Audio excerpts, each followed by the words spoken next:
Good. Hey, everybody. Welcome back to Comedy Pinata. We'll get to our guests in just a second. As you know, credit cards, student loans, mortgages, car loans, hospital bills. Do you know you have a lot of rights? If any of these go to debt collections. That's right. Consumers, not debt collectors, have a huge list of rules they have to abide by, and that's where the law firm at SueTheCollector.com comes in. SueTheCollector.com is a national consumer law firm that only helps consumers. The lawyers at Sue the Collector have helped literally thousands of people turn the tables on debt collectors and put an end to illegal harassment, abuse, and repeated phone calls that many people find themselves subjected to through no fault of their own.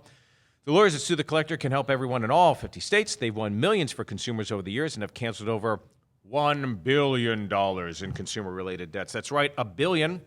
Right now, they want to speak to anyone that's had their car repossessed. Did you know consumers do not have to allow repo men to take their cars against their will? In most cases, you can actually legally refuse to let them take your car.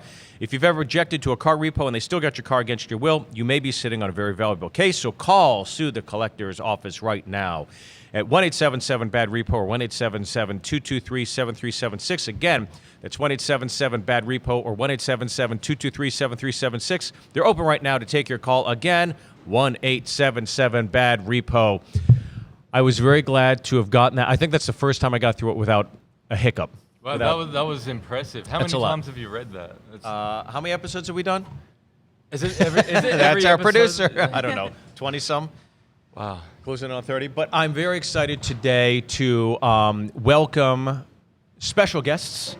Erica Vanlee, Joel Ozborn. They both were assistants and went through a tumultuous ride in working with one of our favorites, the Amazing Johnathan. Yes. So I had done a documentary called Always Amazing about the Amazing Johnathan, and really the heart and soul of it is about a relationship between a 30-year-old, a Las Vegas headliner and a teenager named Joel Ozborn who moved from Australia to basically take care of this drug-addled Las Vegas maniac. Yes. Yeah. So if you haven't checked that out already, it's called Always Amazing. It's free. It's on YouTube. You can check it out. It's chock full of great stories. We're going out with a TV show on it right now, but these two both worked for him. So the minute I say the Amazing Johnathan, what's the first thing that comes to your mind, Erica? Wild. Wild. Yeah. And why? What is it that backs up the one word of wild? Well, because just like every night, like we laughed our asses off every single night. I worked with him for 9 years, and every night we were just crying, laughing. I mean, how do you do that? That's amazing. Yeah, or crying. Yeah, crying was a big part of it. With some of the drama and things going on backstage, because there was a show backstage and then the show on stage. Yeah. There's a lot of that with Johnathan because he brought mayhem to the stage, but his life was mayhem. Yeah. Right? Yeah, Joel, what is the first thing that comes to your mind when I say Johnathan? There's a lot of words. Besides friend. Which you said in the doc. Well, yeah, I did say that in the doc. And that's what it kind of, it started off as me idolizing Johnathan, Yeah. And then it became, something else, and then it became friendship. Well, it was friendship from the beginning. I think the underlining tone of Johnathan and I was friendship, even when he did things that normally you would say no friend would ever do that to someone, and that would be the end of a friendship. But there was something about Johnathan that just, I don't know, maintained that connection. Well, you knew him. Yeah. You know what I'm talking about. Yeah, for sure. Things that you would normally go, well, I'm never speaking to that person again. He, for some reason, would supersede that. Yes. Because the ride was more fun than the drama. But letting everybody know, today is a very, very special episode dedicated to our good friend, the Amazing Johnathan. Yes. Solely, we're going to watch some of his clips. We're going to see a clip, one of my favorite clips from the documentary. Then we'll see a clip of one of us at the end of the show, as is per our usual. But Erica is a magician. Joel is a stand-up. You both hit the stage after your years of working with Johnathan. What influenced that? How did that go on? I'll start with you, Erica. How did you go on to perform? Because you were performing on his show, but then to venture off on your own as well. Yeah, it was pretty cool because when I was in his show, he would let me take a month off to go tour Europe he was just so inspiring in that way. But he taught me one big thing was just to be fearless. Right. Because sometimes we would, you know how he is. He's like, oh, I'm coming in, I have this new prop, and we're like, are we going to rehearse? He's like, no, I'm just going to try it right now. So we learned to just go learn on the spot, you Right. know? And I'm like, holy shit, how does he do that? You know? Yeah. Just be fearless. Just do it. Try, you know? Yeah, and you would tell me you guys would be in the garage creating something, and he Yeah. would take it to the stage that night. Yeah. And by the way, when I say take it to the stage at night, Jonathan's a Las Vegas headliner at the Golden Nugget at the showroom. I mean, this is something where you would think you would take it on the road, maybe experiment or whatever, but he's taking it literally that in evening front to of a packed paying audience. And he had, just to give everybody like a little background on Jonathan. Jonathan was one of the first comics to kind of really hit on a new network at the time called Comedy Central. So because of the lack of content on Comedy Central at the time, his special, along with Mitch Hedberg, Wanda Sykes, Lewis Black, for example, they were being played constantly. And Jonathan blew up off it and was touring and was packing out comedy clubs. He was always a great touring comic. Then he gets a residency at Las Vegas at the Golden Nugget showroom. Broke the record for most sold out shows that was previously held by Frank Sinatra, which is crazy when you think about that. And he was a name that was synonymous with Vegas, but then had been diagnosed with cardiomyopathy and was given a terminal diagnosis. And he recently left us. But we love Jonathan, obviously, and this show is going to take a walk down memory lane. If you haven't checked him out, obviously you're listening to this or on YouTube, just type in The Amazing Johnathan and watch some of the clips that come up. They're evergreen. They hold up to this day. They're so goddamn funny. And he is unlike any other performer before, at his time, or since. I've not seen anybody fill that vacuum. No, and describe, Well, to see him live, like there's all these clips on YouTube, which is great. But for me, seeing him live was like nothing. Like when I was a 12-year-old kid, my dad took me to see him. I'd never experienced anything like that in my life, you know. And it was like the energy in the room when that guy took the stage, and so many great comics too, like back in Australia, who are really well regarded, to say you can't follow that. Like the way that he would literally just destroy an audience, it was something to behold. Like there was a point in the show that I would always run out into the audience and watch, and it was about 3 to 5 minute piece that he was just bombarding the audience, and people are literally like hurting from laughter, like the side of holding their side, like when you hear my sides, they're literally holding like in pain, and you just see them rocking, and the whole audience is rocking backwards and forwards. Yeah. Every night I would go out and watch that in the audience. It was like I'd never seen someone just like, it was carnage, the way he would just destroy an audience. Yeah, there's certain performers that go into a venue and think of your favorite comics, right? You think of a Bert Kreischer, he's going to rip his shirt off, it's a party. You think of Chappelle, it's jazz. When Jonathan comes in, he is a wrecking ball that comes in. Like a freight train. He is in charge. Yeah. He's manic. He's all over the place. And I think he said it was like taking a tornado and putting it into a jar. Yeah. I think that's how he described himself in the doc. Yeah. What about you, Erica? What are your thoughts on Jonathan the performer when he hit the stage? Oh, it's just insane. Like one time, Psychic Tanya, right? His assistant for many years, Penny Wiggins. Yes. Yeah. So she had to go away for 3 days. So he's like, "You're going to be Psychic Tanya," and I didn't understand like the volume, what that felt like. I watched people like in the audience just going nuts. But when I walked out as Psychic Jessica, it was like a drug hitting me because he set up the joke. I wasn't telling the jokes. Sure. But it was like, I know why he does this every night. It was like I was like doing heroin. Like Yeah. it was like, holy shit. How is he handling this every night and coming down from that? Right. Crack? Yeah. Speed, meth, cocaine. There's a lot that goes into that. But everyone after the show, they were like, "Oh my God, I've never seen anything like that. That was the funniest show I've ever seen in my life." I was like, "Holy crap!" I was like 22, like, "Wow, what did I sign myself up for?" You know? And that was only 2 cool. years ago, right? Exactly. Yeah. Erica looks, it's unbelievable. Thanks, Steve. But he, as we mentioned in the doc, right? I mean, there's that great visual joke that he had about that big jar with cocaine in it and the enormous straw, and he would do the cocaine, but snorting it. But but he would actually do cocaine on stage, like, and the audience is like, "Wow, that looks real. That's good. That's good." No, he's actually doing cocaine, snorting it just off the table, off to the side, and it's like. But he's somebody that was constantly kind of like doing it. It was a part of his daily routine, but you would never know.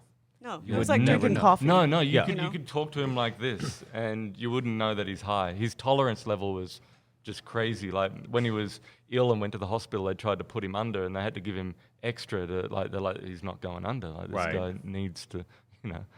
Yeah, he needs was an so extra much more kick. obviously than that. That was a facet of his life and a big part of his personal life, but his professional life. But it's funny when we're talking about the drugs. I was talking to Mike the other night, and he was because he directed the Comedy Store documentary, and he was talking about all. We're talking about the great director Mike Binder, Yeah. who is starting to come back to stand-up comedy, and he directed a great, I think it's like 5 or 6 part documentary on Showtime about the Comedy Store. So sorry to interrupt, but if you're obviously a comedy fan, you should check it out. It's great. We were at the Comedy Store the other night, and I was just walking around with Mike, looking at all the pictures on the wall. He knew And- everybody. Yeah, he knew. He's like an encyclopedia. Sure, yeah. He's like the Wikipedia of photos. Yeah. And he's just naming all the different comics, but all the different comics that went too hard and that died and did Sure. drugs. And we're talking about Jonathan. Jonathan was one of the guys that just never stopped. You know, like certain comics, like they had a wake-up call, like when John Belushi, you know, when that happened in the 80s, a lot of people were like, all right, I better cool off here. But Jonathan's like, nah, I'm just going to keep on going. And he was one of the rare people that kept on doing drugs hard and Right. still maintained a career, still Yeah. kept his money, still was professional. Like he didn't miss. Well, he only missed a weekend of gigs once, and that's when I broke his rib by accident. But- Because you guys took boxing lessons. yeah, or we something? were boxing, and we were at his mum's place in Detroit, and then we were bare-fisted, you know, just sparring and stuff. Yeah. And Doreen, his Bare-fisted? mum, yeah. Well, we Why didn't would have you do gloves. that? We didn't That's so tour with gloves. stupid. Yeah, I know. And he used to pound on me too. Like, Yeah. like he didn't hold back. And his mum Doreen came and goes, "You boys, one of you is going to get injured if you keep that up." Like literally, like a minute later, he came through with this. He came through this punch, and I just came down, just went pop, like just Yeah. in the ribs, and he just dropped to the ground, like moaning, and then had to go to the hospital, ribs broken, and then we had, Grown men. yeah, So stupid. and we he had to cancel that weekend, and I wrote him an apology card, and Yeah. and he's like, he goes, "Don't worry, I didn't want to work this weekend anyway." You know, so it was a nice way of him, you know, That's like, him. taking That's the apology. how he would, yeah. Yeah. I want to ask you guys this, because one of the things, you know, when we're doing the doc, there's so many things that ended up on the cutting room floor that you can't use, and you know, much to the chagrin of myself and Jason Dallas and Melissa Verdugo. But the one thing I want to ask you about is that there was a part we had in the doc that was in it originally, and we cut it out just because it just wasn't on story. But he would have a different opening act for each week that he would, and then on Sundays there was a rule. So can you guys walk us through what he would do to the opening acts and like some examples? These are fantastic stories. Yeah. Well, he would basically fuck with their act. So, like, If you're and- opening for the Amazing Johnathan on the at last night, Nugget, on the Sunday night, the last night of the run in Vegas, each week you'd have a new opening act, and on that Sunday night it was open slather. Now they would try and get Jonathan, you know, like, but Jonathan was like the king of the practical joke. Like you couldn't, like, and he would specifically do something for each person. Like it was, like, they would try it on him, and he'd be like, "Yeah, whatever." Like he'd just keep on rolling through the act. Like you wouldn't know, did someone do something? Like, but with their acts, like you knew. Like there was one guy, Skildini, and Skildini, Tim Wright, hilarious. So it was a silent act. He wouldn't say anything except one word, Skildini. He'd walk up to the mic, and it was hilarious. Like he'd make like trophies appear and do all this silent stuff, very funny stuff. Yeah. But throughout his act, after he like did something impressive, he'd just walk up to the mic and go, Skildini. So what John was like, all right, we're going to cut his mic off. Joel, you get on the mic. And so every time he'd go up to the mic, I'm side in the wings, he'd go, I'm a fag. And then he'd go on, continue with the act, do another thing, come back up to the mic, and you think, all right, that's once, that was the done. I'm a fag. And you'd see him like each time he'd go up to the mic and then look off to the side of the wings. And I'm dead-eyed looking at him like, and he just goes in, I'm a fag. and Jonathan's just dying laughing in the wings. And there's nothing he could do about it. And then he's like, and then he had a bit that he would do where he would tear up the newspaper, and it's like the torn and restored newspaper, right? And then I would come on the mic and go, sorry, Skildini, we don't have time for this. And he'd be like, throw it over to the side. And then he'd go to continue. They go, oh, sorry, no, we made a mistake. We do have extra time. He'd go, and the newspaper would come out, and then he would unravel and be restored, right? So that was the gag, and so obvious. But on this night, he goes, it comes back over. He undoes it and written on the newspaper, just in big block letters, as fag. He's like, Can you tell them about the one where the guy had the patriotic ending? oh yeah, This yeah. is my favorite. Rich Block. He had the big American flag that would come down, huge flag, and this is the main showroom in Vegas, right? It'd come down, big patriotic ending, take the bow. And so Jonathan's like, all right, we got to really screw with him, all right? And you're playing like, na, na, na, yeah. And Jonathan's like, he said, we got to screw with him. He goes, what I want you to do is find the biggest swastika you can find, Joel. Put that on the back. And I'm like, Jonathan, I don't think we can do this. This is like a Las Vegas casino that we're doing. Like, I don't care. So I'm having to call up the entertainment director. And the thing with Jonathan is you always ask for something, but you always have a backup plan. And so I call up and I'm like, hi, Joe, we want to play a prank. And he knew about the pranks. So but we want to have a big swastika come. And he's like, fuck no way. This is a Las Vegas casino. What the fuck are you thinking? Are you crazy? A swastika?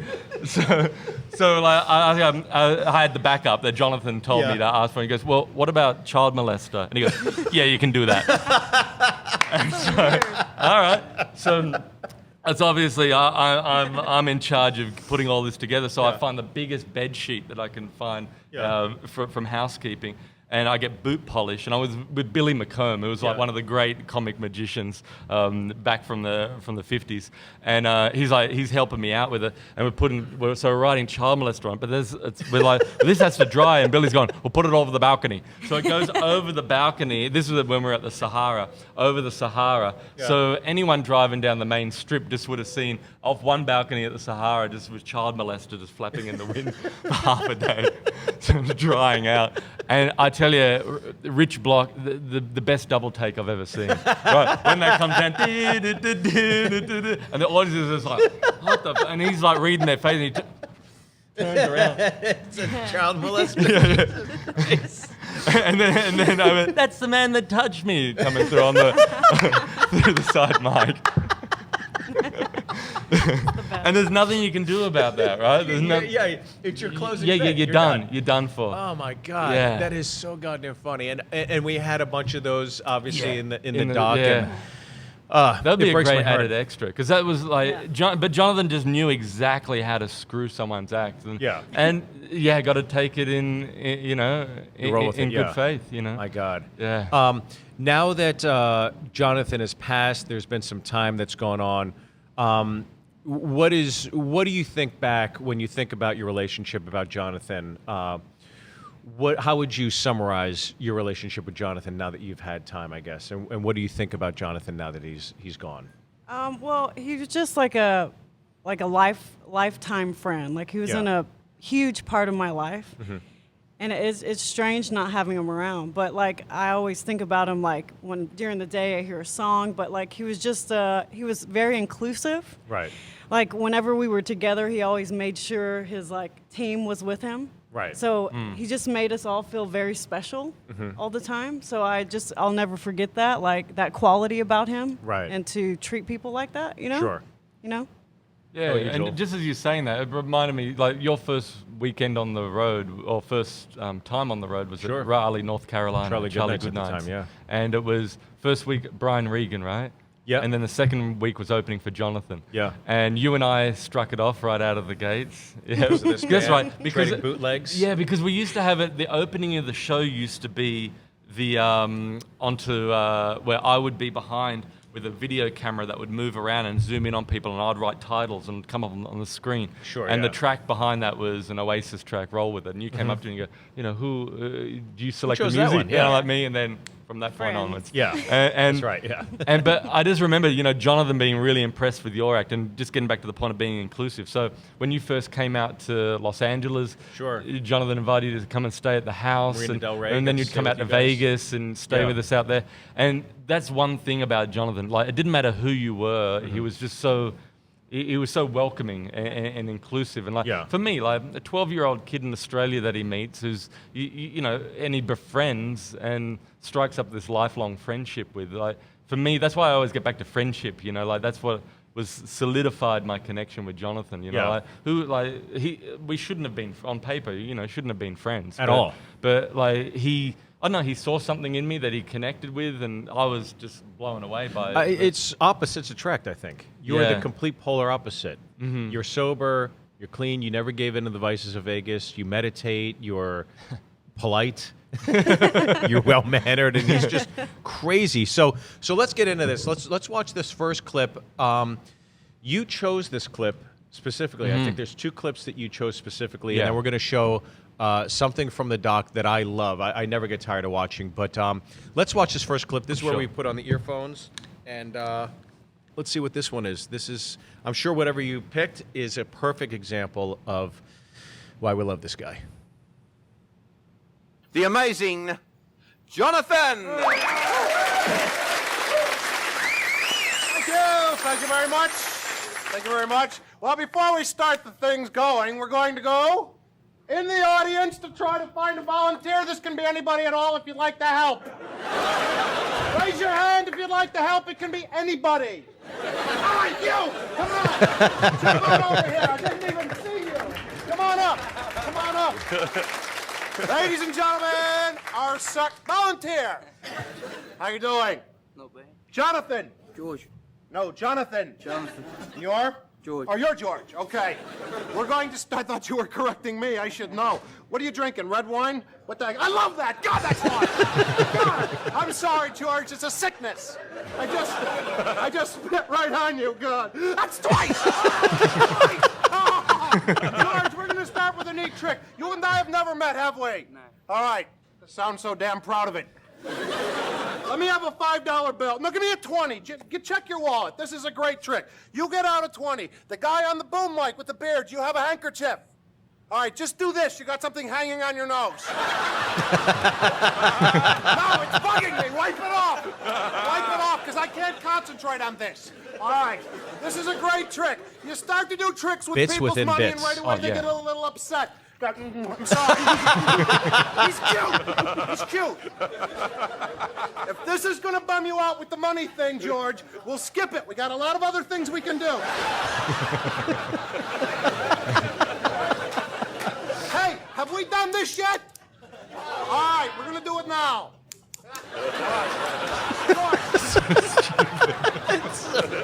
Give me another 20.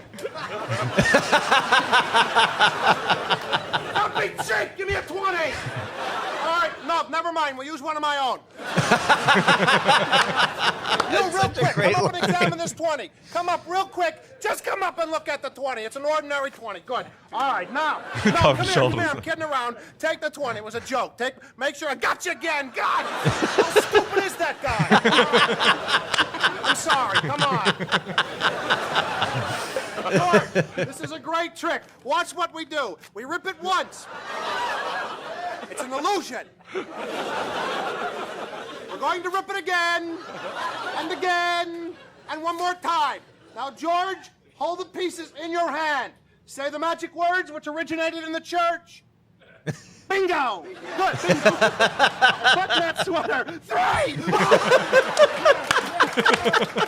Now, watch as we restore this back into one solid $20 bill. Watch as we place it under the magic hanky. The magic hanky. Wipe your nose! Watch. Very carefully we place it underneath, and it restores back into one piece. Shut up, you idiots. I don't use tape. I'm a magician.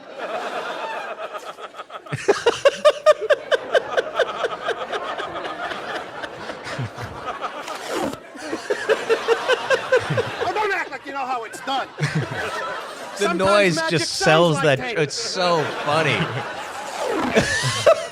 God. You could be helping me, George. Oh, thank you, Captain Obvious. Excuse me, I have something in my nose.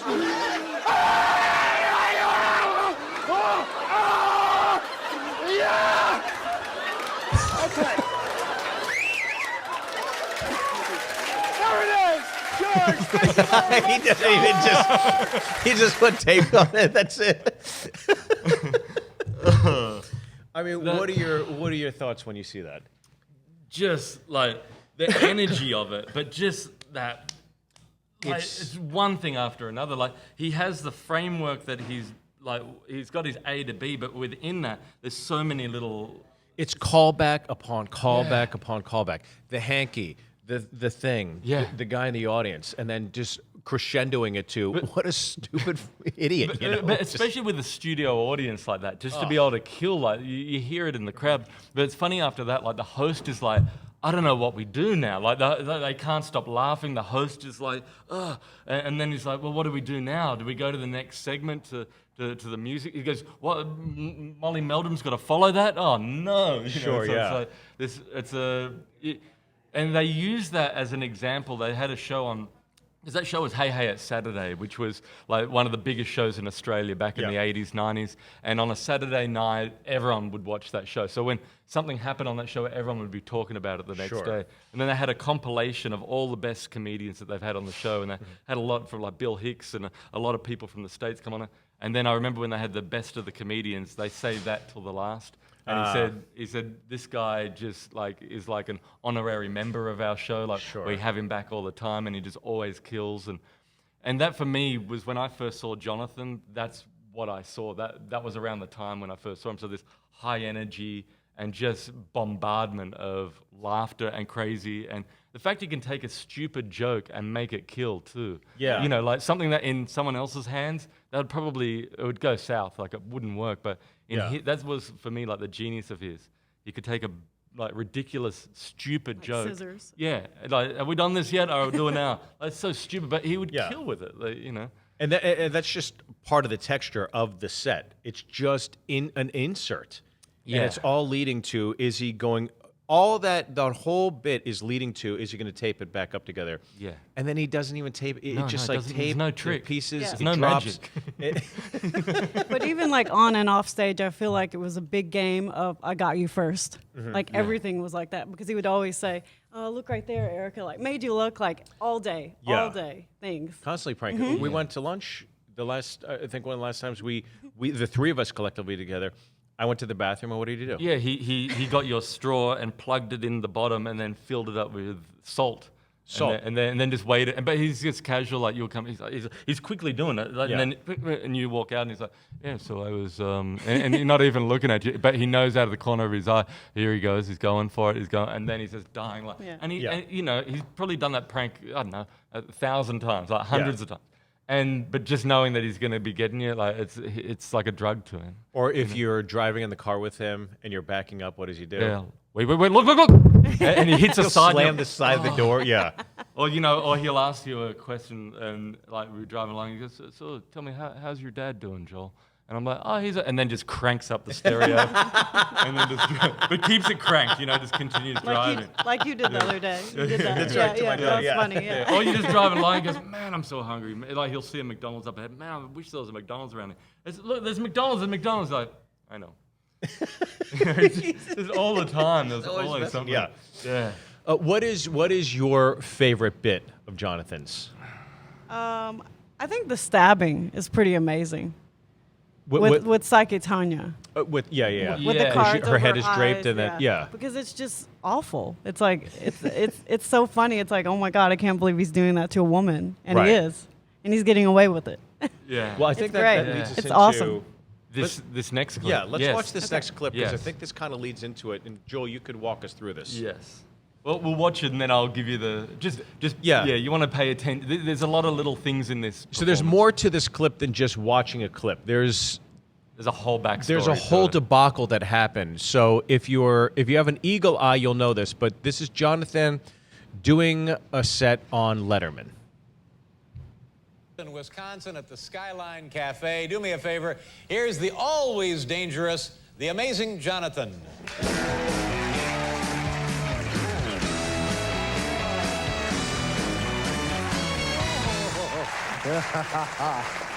Thank you. Pretty woman. Thank you, Paul.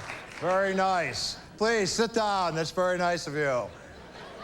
Ah, it's the cameraman. Great. Well, we're going to start with a really classic magic trick. This is called the mystery of the Chinese linking rings. As you can see, they're already linked. That saves us a lot of time. Thank you very much. Oh, thank you. Thank you very much. I'm actually a rope trick magician because rope tricks can't be faked with magnets or strings or wires. All right. Excuse me just for a second. I want to take my clothes off and run around. This prevents me from streaking.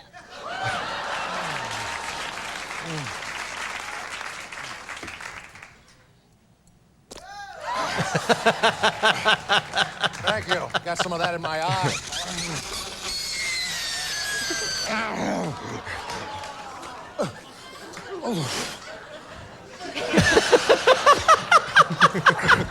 All right, that's better. No. Sit down. Thank you. Sit. I need to borrow a $20 bill. I'm not kidding. Wipe your nose, man. Wipe it off. Paul, do you have a $20 bill I could borrow? It's for a really cool trick. You're going to like this. All right. Excellent. Ordinary deck of cards, Paul? Yeah. Then explain this.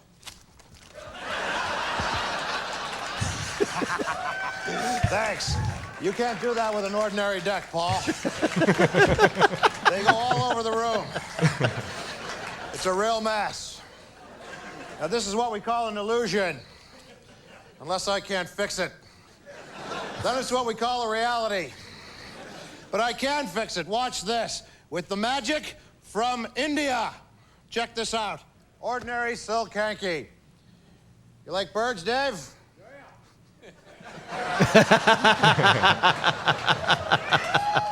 All right. No.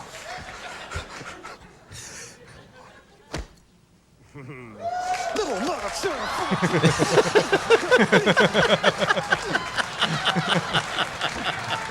I'm sorry you all had to see that. I'm sorry. You ever try to eat popcorn at the beach? It's like...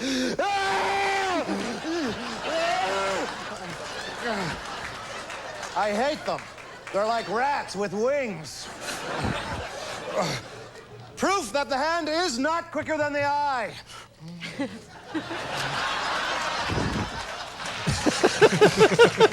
That was so bad. I was supposed to fix Paul's 20, wasn't I? No problem, Paul. Check this out. Magic from Switzerland. India. Watch as I place the rib 20 underneath the magic silk.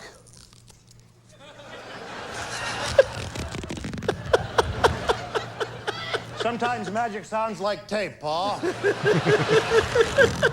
Okay, shoot. Okay, it's starting to work now. Okay, I'll have to work on that one, Paul. Wait. No, fine. It'll happen. Fine. Check this out. Not a fake blade like some magicians I could mention. David Copperfield. Watch. Oh. It's trick. It's a fake. Look, it's not penetrating the arm. It rides on the surface. This is an illusion. If it penetrated, it would look a lot more like this.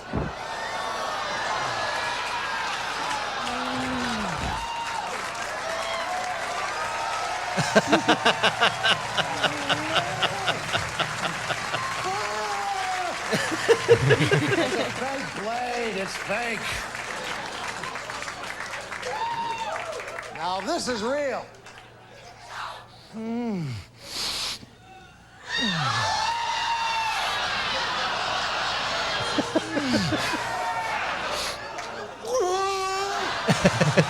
It's rubber. Ladies and gentlemen, thank you very much. Oh my God! Yeah. And you could hear like the audience, compared to Hey Hey Saturday, Yeah. they're on board, right? Yes. And then you hear this one, he's earning every Yes. single laugh Yes. at this show. Yes. Because it's more of like a esoteric kind of crowd, a Letterman style Right, of humor, right. where it's more dry and sarcastic. And that's who he usually had on, was kind of like a Hedberg or a cerebral Gaffigan, where it's kinda, more cerebral. yeah. So it's kind of off-brand for the booking department Sure. in terms of Letterman. But Jonathan, It works. in his own way, is killing Yeah. because he's earning everything. Sure, yeah. And can hear it getting especially quiet. Yeah, especially on that set too, because there's a history, but years before this he was So on walk us through what happened, yeah. So years ago, here's the before- story behind this Years clip. before this, he was on Letterman, and he had a bet with a radio DJ that he would give him the finger on air. Now, right before he was about to go on, the producer at the time cut back Jonathan's time. Yep. And Jonathan's like, yeah, all right, he just rolls with it. Sure. And so Letterman brings Jonathan over to the couch to be interviewed, and as he's being interviewed, Jonathan just goes like this, and the producer thought he was doing it to him, because he cut his time back. Cut his time, yeah. And then afterwards, he walks on. The producer was furious with him and said, "You'll never be back on this show again." Jonathan's like, "No, that wasn't for you. It was for I don't give a fuck." And he's yelling at him. So Jonathan wasn't on the show for years. Right. That producer left, and then with that Lounge Lizard special you were talking about, Letterman saw that and personally requested you get Jonathan on the show. Sure. So when Jonathan first walks out on stage, Yeah. no one at home sees this, but Jonathan in the audience sees. Letterman stands up behind the table and gives him the finger. So that's why Jonathan walks out and goes, "Whoa, Hey, Dave. Yeah. okay, all right." Now Jonathan does the set, and he does the routine that Erica was talking about, her favorite routine, where he gets, at the time, his wife Sandra up and says she's got a psychic ability. So he staple guns cards to her head, wraps tape around, puts a sheet over her head, more gaffer tape, and then he says, I want you got to guess what I'm holding in my hand. There's jokes leading up to it, but the end of it is scissors, right? Yeah. And she says the payoff at the end is, can I feel it? And he's like, all right, and gets the scissors and wedges them in her hand. And she's like, are they scissors? They're scissors. Thank you. And it kills, right? Yeah. And he's really happy. He goes back to the dressing room. First time doing Letterman in so many years. Great spot. Audience loved it. So he And- does this in the set. Yes, yeah. filmed it's the set. all recorded. It's all recorded. He done. crushes. Great Kills opening, it. yeah. Walks off, back to the dressing room. Great. One of the stagehands comes down, knocks on the dressing room door. Yeah, he says, David wants to see you in his dressing room. And he's probably thinking, oh, great, I crushed, Yeah, I yeah. crushed it. He probably wants to congratulate. Yeah. He goes up, close the door, and David's, looking very stern, serious. And Jonathan's like, all right, I wonder what's up. And he says, look, first of all, Jonathan, I just want to tell you, no one's a bigger fan of yours than I am. So from that point, Jonathan's like, the rest was just like Charlie shit. Brown, womp, Yeah. womp, womp, womp, womp. But he says, I can't air what you just did. Yeah. And he's like, well, what are you talking about? And he said, look, I have a real strong position against violence against women, and I can't air that. And he's like, but this was cleared with the producers of the show, Yeah. like, I just don't turn up and do something off the cuff. This was all. And he says, look, I appreciate that they cleared it, but me personally, I can't do it. And so Jonathan has this whole thing back and forth. It's slapstick, Yeah. It's not. It's like It's an illusion. Yeah. It's not real. Yeah. And you look back to like, what are you going to start saying now? The Three Stooges you can't do, or Sure. physical comedy. So they have this whole thing. He says, look, I hear what you're saying, but he said personally, I can't air that. Yeah. He said, this is what I've told him. He said, I'm going to hold the audience, and I want you to go back, but you got to do a different set.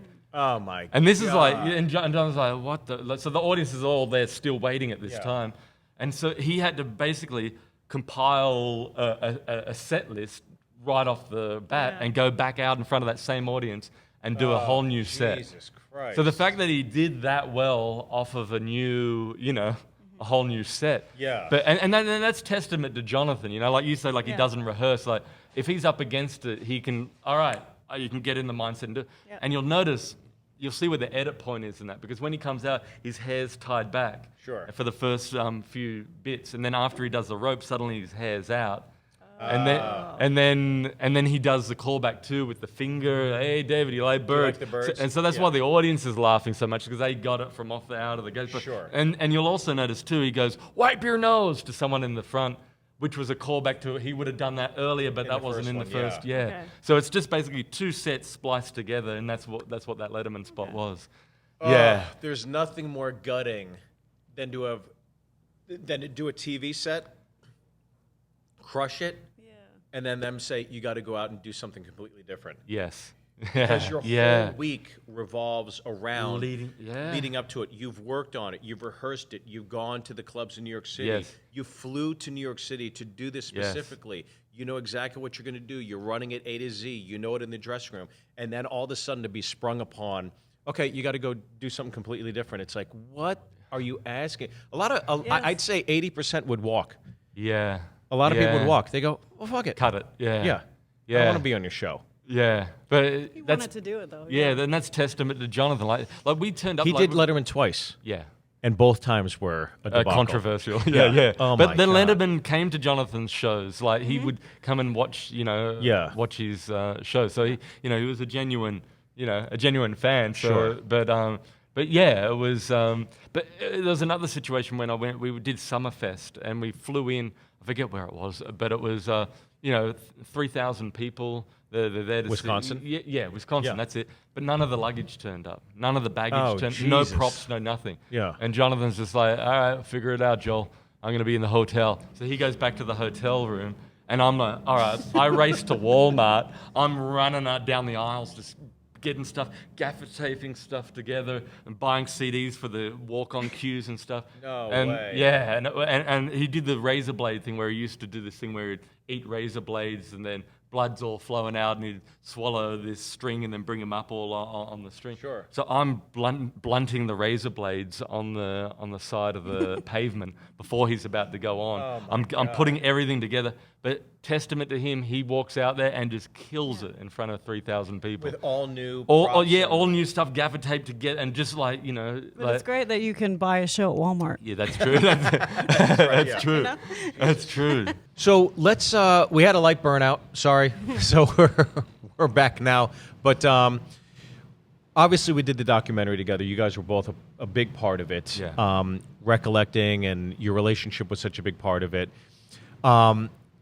One of my favorite aspects of the doc was when you can ask Jonathan for his perception of something monumental and your perception, and in the edit of the doc, it was seamless. Like some stories were seamless. Yeah. The tomatoes against the wall or whatever. Yeah. This part is great. So let's just show this, All right. and then you can walk us through. Okay. This kind of defines your relationship to me. Okay. Right?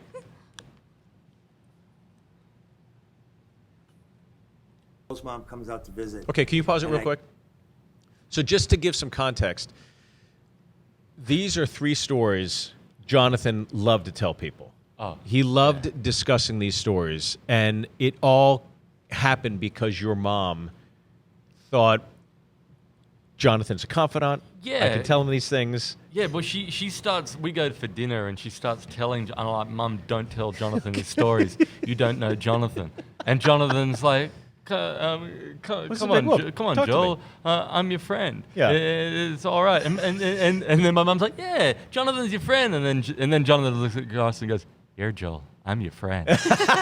So with that said, let's So watch wicked. these, and then we'll discuss. Joel's mom comes out to visit, and I get the classic Joel story. I don't know. Has Jonathan told you the stories? Like about fuck, Jonathan. The stories are so tragic that I cried laughing.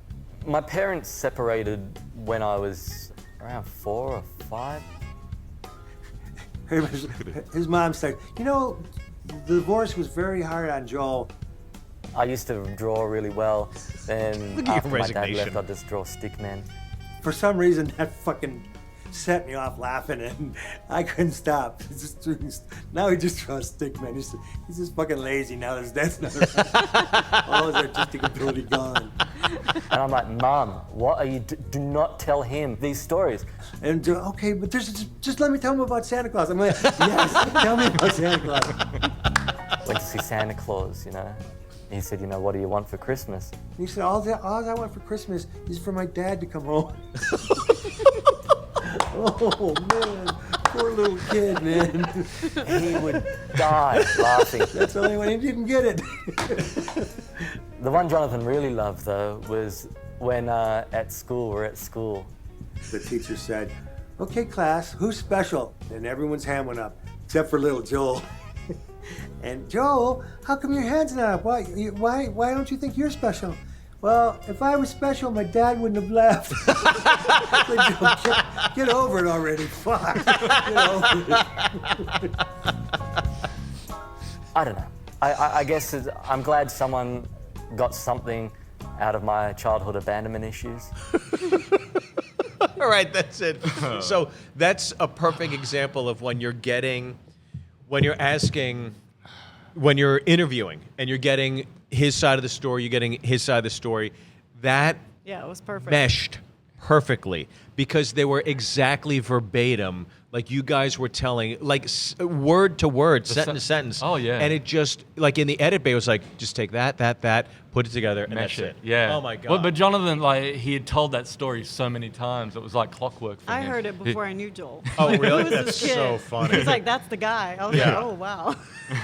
And Jonathan was even saying with the documentary when he got a message from Bill Burr, and Bill Burr saying that was his favorite part. He just could not stop laughing watching that. So, and Jonathan, it was his favorite dinner time story to tell people, Sure. People would tell me, we'd be on a radio interview. Who's this kid with you? Let me tell you about Joel. and it was like, but Jonathan, he was the sort of guy that would find something about you, right? Yeah. And that would be the thing that he would highlight, the saddest, kind of worst most part of your embarrassing psyche. Yeah. And but it's like any great comedy, it's tragedy plus time, Sure, yeah. So and he knew that to be able to extract that and it takes away the severity of it in a way, But sometimes people would see that, watch that in the documentary and say, "Oh, that was so sad," That was so sad. But you see his reaction even there. Oh, And I've seen that 1,000 times after Yeah. having edited and watching it and going to the screenings and stuff. And I haven't seen it in a while, but God damn, it is so funny. yeah. Sorry. No. I'm fine. But Jonathan would see, Jonathan was when I was a kid, he was like a father figure to me, Sure. But that kind of relationship kind of changed as it went on, and I ended up looking after him towards the end. So it was a different kind. But yeah, he was a very It wasn't coming from a mean-spirited place, and that's what was great about, like I said, with his act. That in the wrong hands it would be seen as being very mean-spirited or being the whole thing, and with the volunteer. But at the end of it, the volunteer was like a hero. He had triumphed, he had survived this, and that was a great skill of Jonathan's, being able to take away the the nastiness of something. And, Sure. and it's all being about mean. the love. Yeah, He's is being mean to people. totally. Upfront. But he could turn it around. It's acceptable. Yeah, there's a charm in being mean. The laughter absolutely pacifies anything that he's doing because I think even when you're the participant, it's driving towards the laughter. It's driving towards the laugh. So you're you're almost the straight man to his manic bravado, energy, and mayhem. And the horns. I just forgot. Remember the horns that he had, where he'd have the volunteer blow the horns, the horns of trust or something or other. What? And so Jonathan would blow. He would have a horn, but it was like a big ring that would go around the horn, but it had a hole in it here, and it was packed with talcum powder. So the person would go blow, and they would boom, just covered all over their face. Everything's covered, their eyes. I don't know. And we put these sunglasses on before you blow the horn. And so they put the horn. Never suspecting. No. And the guy's all right, I blow the horn, and it's so dodgy looking, dude. And he's covered with it. So the volunteers are covered with it, and the audience are dying, and it's like, who does that to a volunteer? Just covered in talcum powder.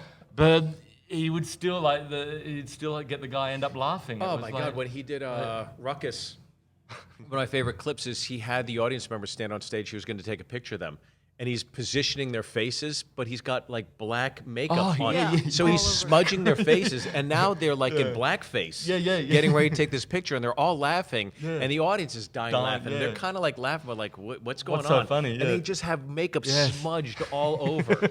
Oh God, he never misses an opportunity, right?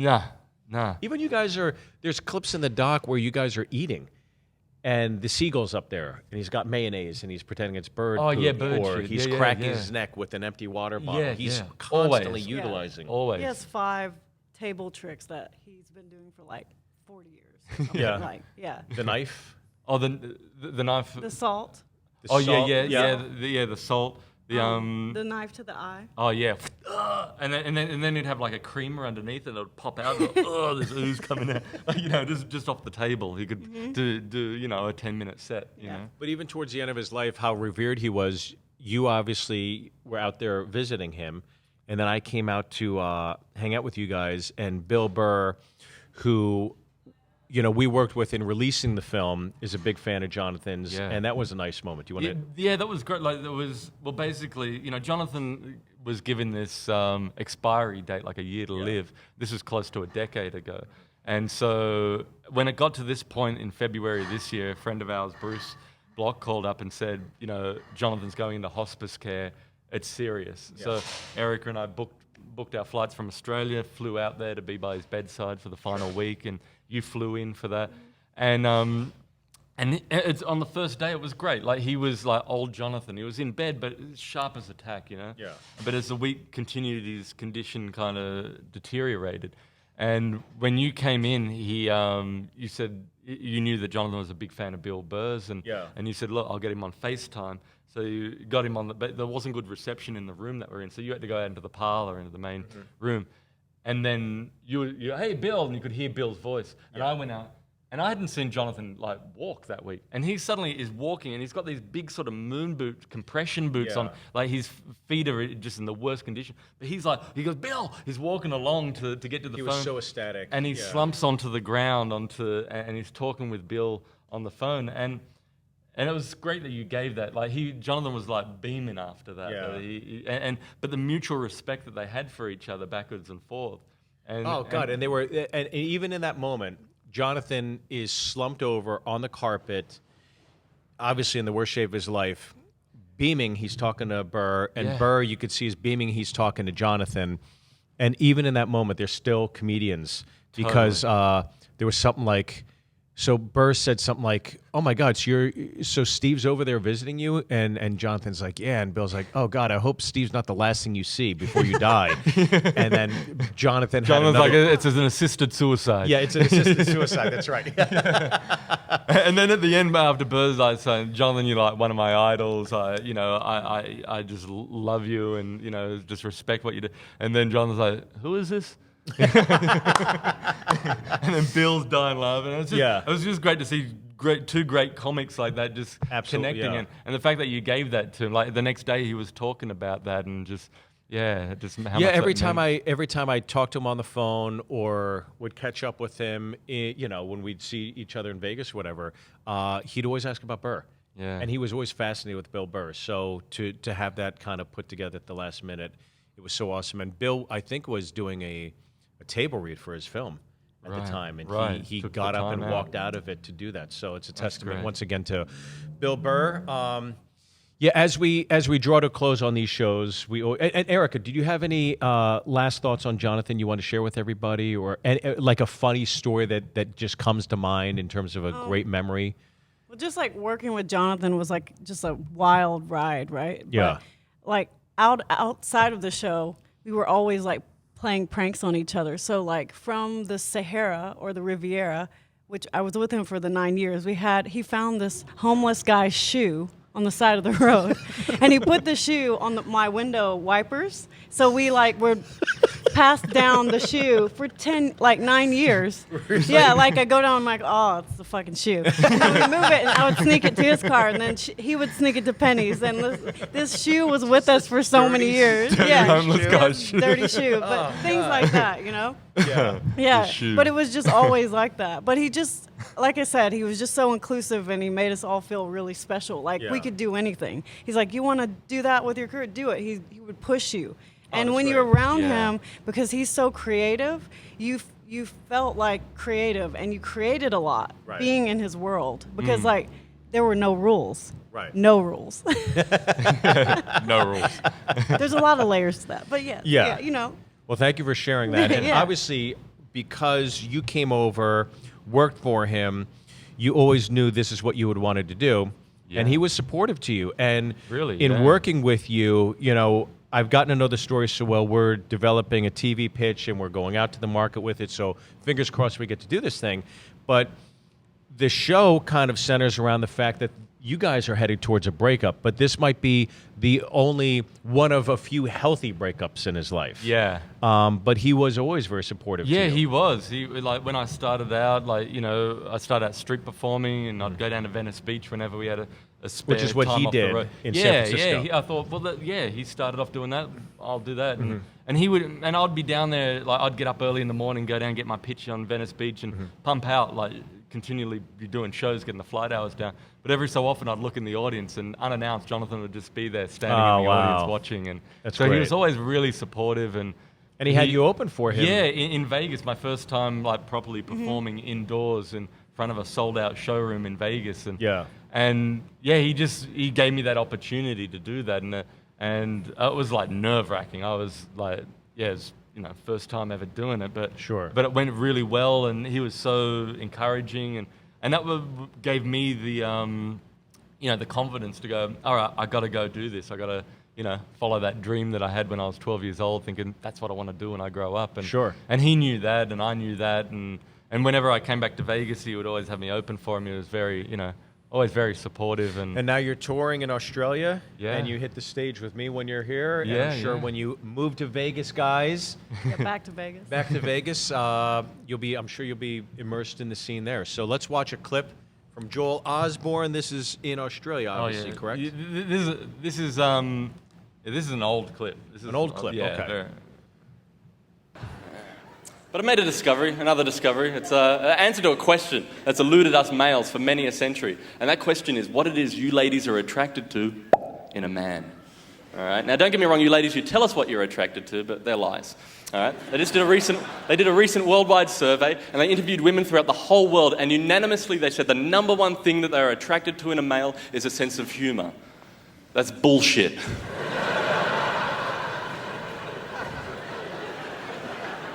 Bucket, I'm living proof of that. Yeah, laugh it up, lady. I'm going to share it with you now. The main thing that you ladies are initially attracted to when you see a man is the way that guy looks. All right? And I'll prove it to you now. Say some of you ladies are out after the show, you know, you're at a bar, you're ordering a drink, a guy walks into that bar, ladies, he smiles at you and say, looks like Brad Pitt. You call that flirting. Now that same guy walks into that bar, walks up to you and smiles. However, this time he looks like Dick Smith. That's called stalking. I think stalkers get a pretty bad rap. I gave it a go once. Fuck, it's difficult. It is, man. I was stalking this girl once, and shit, it was just like, so much time goes into that. You don't have any time for your personal life, you know? People are like, what do you do for a profession, mate? Oh, I'm a professional stalker. Fuck, I gotta be somewhere. I was stalking this one girl once, and, you know, got to the point of the relationship, though, where it became all about her. I'd go everywhere she wanted to go. My mates are like, have you even met her, Joel? I'm like, nah. No, but I can't leave her, you know. I put too much into the relationship just to walk away. That's why I, you know, follow her home every night. She walks by herself through that park.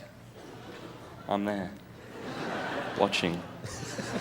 For her safety, you know, because I care about her fucking safety. You can't be too careful these days, you know. There's a lot of fucking wackos out there. There it is. Bringing it all back. You ever want to freak someone out, do that. Just go, all right, yeah, catch you later, see ya. And do it if there's like a bush behind you. It works even better. Like,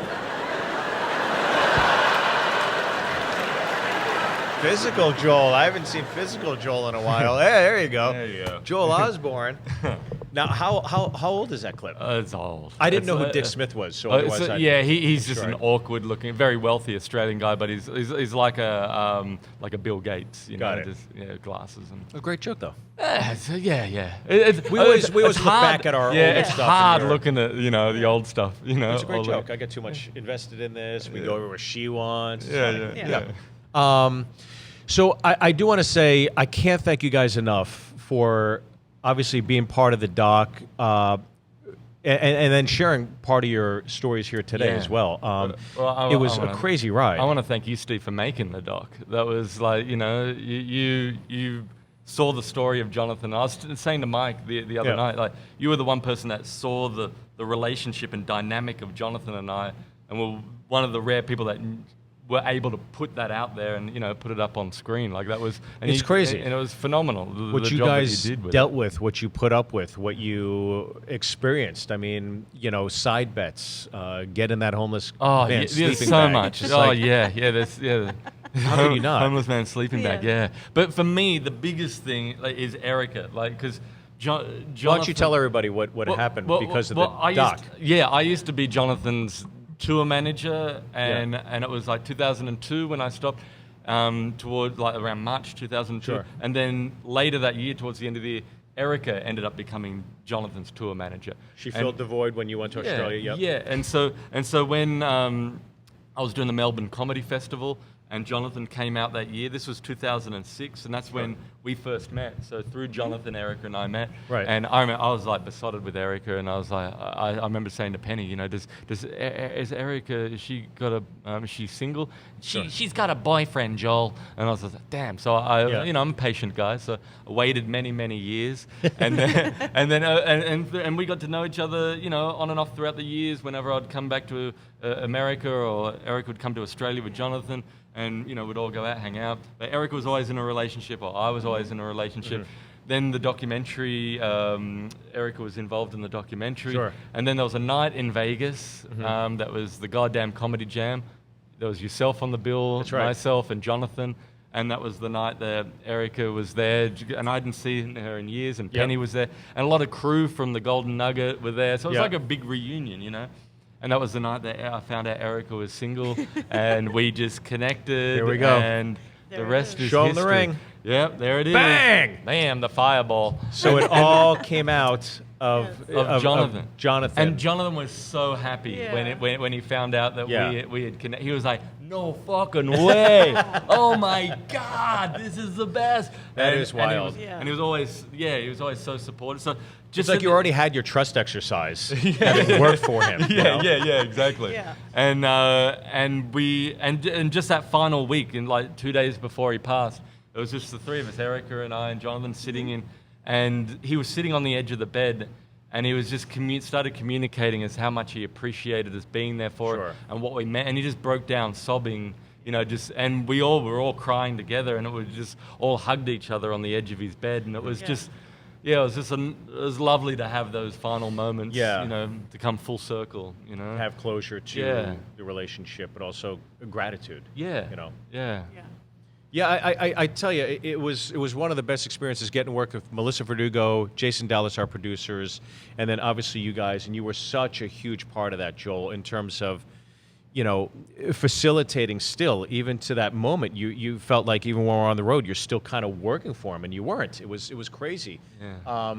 But to see that story unfold, to see us pitching the show now, to have written like a pilot script, to have, talked to Jonathan over a few lunches in Vegas, and even get to meet Sandra electronically via Facebook and get to know her. And his mum, Doreen always spoke so highly. I remember she'd always say, that's Steve, he's got class. Well, that was very kind of you. Well, thank you guys again for doing this. I really appreciate it. Thank you. The documentary is called Always Amazing. It's on YouTube. It's for free. Where can people keep up with you guys, by the way? Do you want to give them your social media contacts and handles? Joel Ozborn, Joel Ozborn, on all the socials. Ozborn. Z, that's right, Z, yeah. Yeah, OZB, Zed. We don't say that here. Yeah, so. Zed. Sorry, that's from the English. Yeah, we're not. We've lost track of that. Yeah, we don't listen to a prison colony. Yeah, we've been to the moon. So at Joel Ozborn, Ozborn with a Z, and at Erica Vanlee, ERICAVANLEE. It's like a ringtone. My website, everything. Yeah. There you go. Yeah. And these guys obviously hit the road, and I'm sure you guys will be Vegas fixtures very shortly after a tenure in Australia, right? Yeah. Because Yeah, you guys like, are figuring that "Come out. on, I know that Let's move Eric back. is wanting that, so yeah. We're trying to get them to move back to Vegas. But anyways, I can't thank you guys enough. Thank you. Thank you so much for being part of this. And Always Amazing is on YouTube. And explore Johnathan. Go down the rabbit hole. It's fascinating, some of the clips. So we appreciate it. Thank you guys very much. We'll see you next week for another episode of Comedy Pinata.